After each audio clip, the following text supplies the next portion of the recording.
প্রত্যেক মানুষ নিজের জীবনে দুঃখ অনুভব করেন। প্রত্যেকের দুঃখ আলাদা হতে পারে।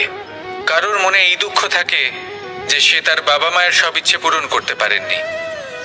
কেউ এটা ভেবে দুঃখ পান যে সে চিরকাল সদাচার করেছেন, সৎকর্ম করেছেন, কিন্তু তাও তাকে দুরাচারী বলে মনে করা হয়।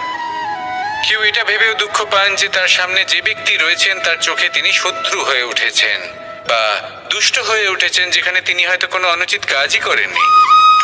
এবার এই সমস্ত বিষয় নিয়ে ভেবে নিজের ব্যক্তিত্ব নিয়ে সন্দেহ প্রকাশ করবেন না।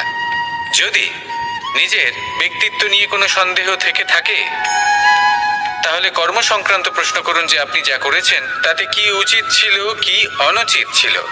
যেটা প্রয়োজন সেটা এটা বোঝার যে আপনার অন্তর্মন, আপনার বিবেক আপনাকে কি বলছে, আর আপনার অন্তর্মন